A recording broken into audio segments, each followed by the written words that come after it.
मुख्यमंत्री पुष्कर सिंह धामी मसूरी पहुंचे। आपको बता दें कि सीएम के मसूरी पहुंचने पर उनका जोरदार स्वागत किया गया। इस मौके पर सीएम ने मसूरी वासियों को कई बड़ी सौगातें दी हैं। सीएम ने मसूरी में कई परियोजनाओं का शिलान्यास और लोकार्पण किया है। साथ ही जनसभा को संबोधित भी किया और बीजेपी की उपलब्धियां गिन गए।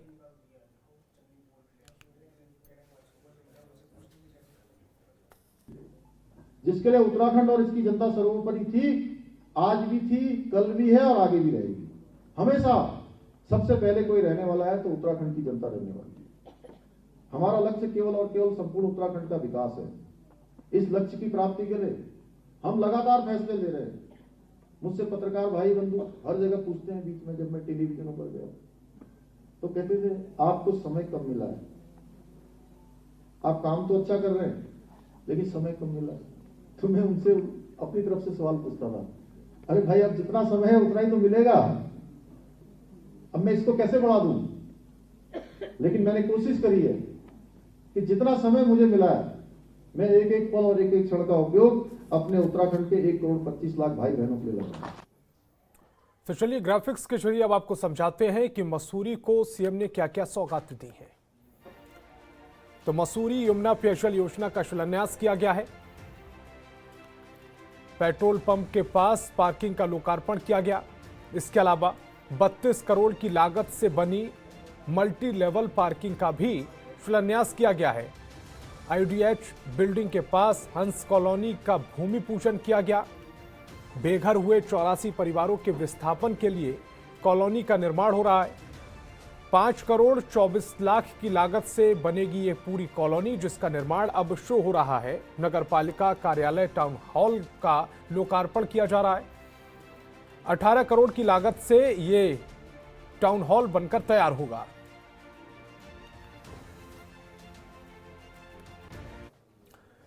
भारतीय जनता युवा मोर्चा के राष्ट्रीय अध्यक्ष तेजस्वी सूर्या 2 दिवसीय दौरे पर उत्तराखंड पहुंचे। तेजस्वी सूर्या के जॉलीग्रांट एयरपोर्ट पर पहुंचने पर युवा मोर्चा के कार्यकर्ताओं ने उनका जोरदार स्वागत किया।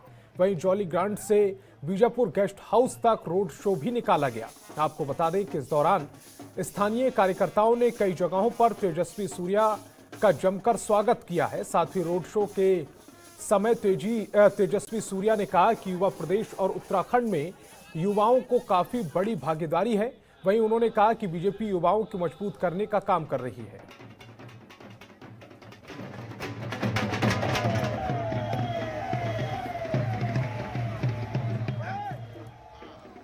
प्रदेश है, आबादी में युवाओं के बहुत बड़ी भाग है।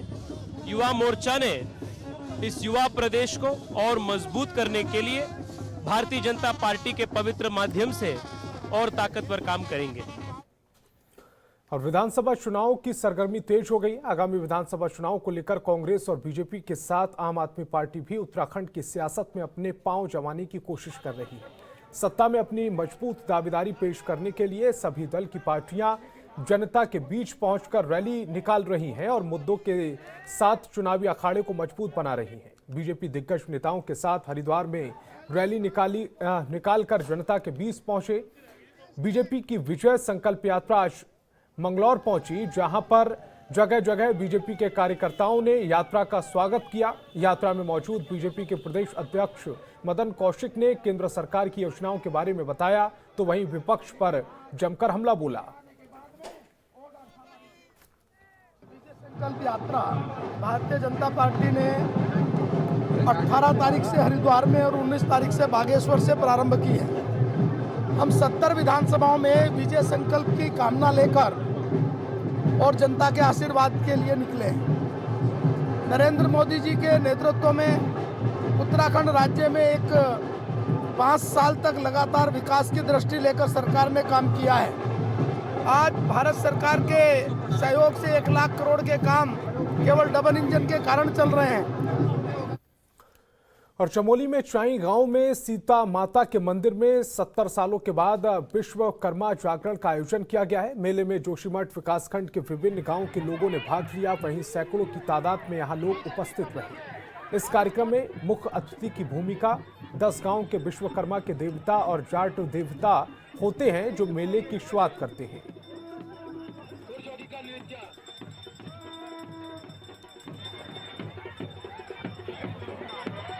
सिंह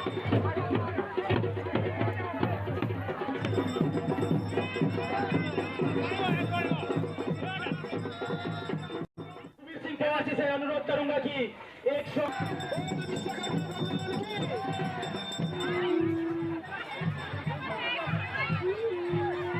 पीछे भी पब्लिक है, आप लोग जहां एक और प्रदेश में आगामी चुनाव को लेकर सभी पार्टियां जनसभा कर रही हैं, वहीं इस कड़ी में हरिद्वार के ज्वालापुर विधानसभा से दावेदारी करने वाले बीजेपी देवेंद्र प्रधान ने रैली निकाली है, लेकिन इस रैली में नियमों की धज्जियां उड़ाई गई। देवेंद्र प्रधान की रैली में गाड़ी पर युवक लटके नजर आए हैं, जिसके चलते हादसा होने की संभावना बनी रही। ऐसे में अगर कोई हादसा घटित होता तो इसका जिम्मेदार कौन होता?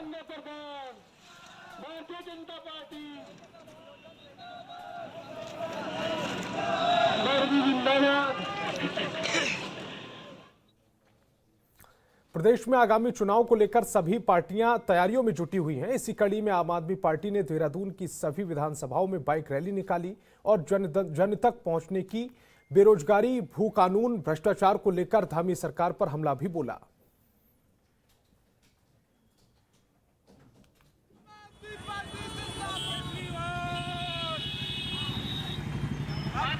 चलेगी झाड़ू।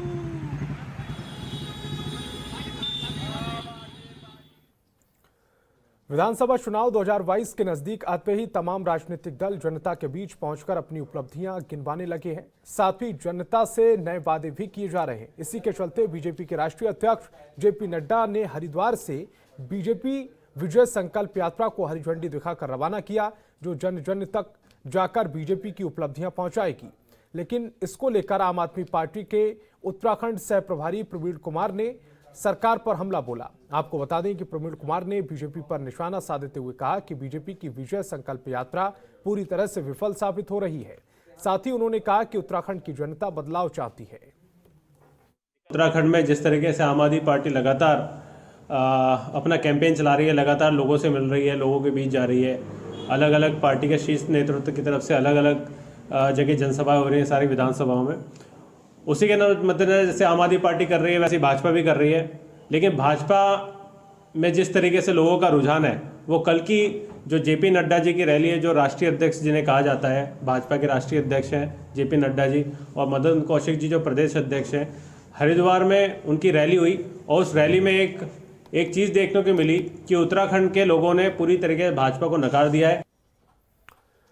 2022 के विधानसभा चुनाव को लेकर कांग्रेस में बैठकों का दौर जारी है। लगातार कांग्रेस के बड़े नेता जनसंपर्क अभियान कर रहे हैं। वहीं कांग्रेस के प्रदेश अध्यक्ष गणेश गोदियाल और पूर्व विधानसभा अध्यक्ष गोविंद सिंह कुंजवाल के नेतृत्व में वीर प्रणाम ग्राम प्रणाम यात्रा की शुरुआत की गई है। इस दौरान जब प्रदेश संगठन महामंत्री मथुरा दत्त जोशी से जब हमारे संवाददाता ने बात की तो क्या कुछ कहा, वो सुनवाते हैं।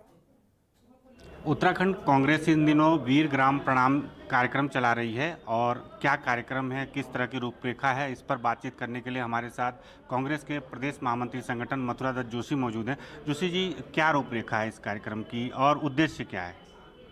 देखिए, ये प्रदेश सैनिक बाहुल्य प्रदेश है और बहुत से लोगों ने इस देश के खातिर, इस देश की रक्षा के लिए अपने प्राणों की आहुति दी है और देश को बचाने का काम किया है, सीमा में रक्षा करने का काम नौजवानों ने किया है।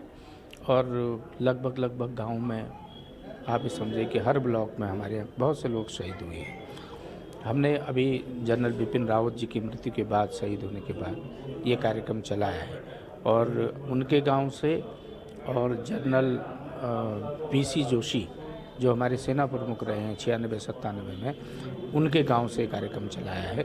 गोविंद सिंह कुंजवाल जी ने उस गांव से और माननीय अध्यक्ष जी कल जनरल बिपिन रावत जी के गांव से इस कार्यक्रम का शुभारंभ वहाँ से करेंगे। और हमारा उद्देश्य है कि जो लोग शहीदों की याद में, जिन लोगों ने इस देश के खातिर अपने प्राणों की आहुति दी है, उनकी मिट्टी को नमन किया जाए उस गांव की, उनकी विधवाओं को या उनके आश्रितों को सम्मानित करेगा। और कांग्रेस का कार्यकर्ता गांव-गांव जाकर, जहां भी हमारे जिस गांव में भी जितने भी शहीद हैं उस गांव में ये कार्यक्रम चलाएंगे। क्योंकि चुनाव नज़दीक है तो ऐसे में सभी दल सैनिकों को साधने में जुटे हैं, चाहे कांग्रेस से, चाहे आम आदमी पार्टी है, बीजेपी है, ये तमाम सवाल भी उठ करके सामने अब आ रहे हैं। देखिए, हम कभी भी किसी काम को राजनीतिक दृष्टिकोण से नहीं करते हैं। हमने 16 दिसंबर को इसलिए रैली की कि 16 दिसंबर को प्रतिवर्ष विजय दिवस मनाया जाता है। कहाँ उसमें राजनीति आ गई? अगर हम सैनिकों का सम्मान करने की बात कर रहे हैं, शहीदों को सम्मानित करने की बात कर रहे हैं, तो ये दिसंबर का महीना शहीदों को याद करने का महीना है। 1971 की उतनी बड़ी लड़ाई लड़ी गई, पाकिस्तान के 2 टुकड़े करके, और अटल बिहारी वाजपेयी ने संसद में इंदिरा जी को दुर्गा का अवतार कहा गया। ये सब आपके सामने है। हम उसमें कहीं राजनीति तो ये कर रहे हैं, सैनिकों का बेजा इस्तेमाल। खबरों के निष्पक्ष विश्लेषण के लिए सब्सक्राइब करें Janatantra TV and press the bell icon. Never miss any update.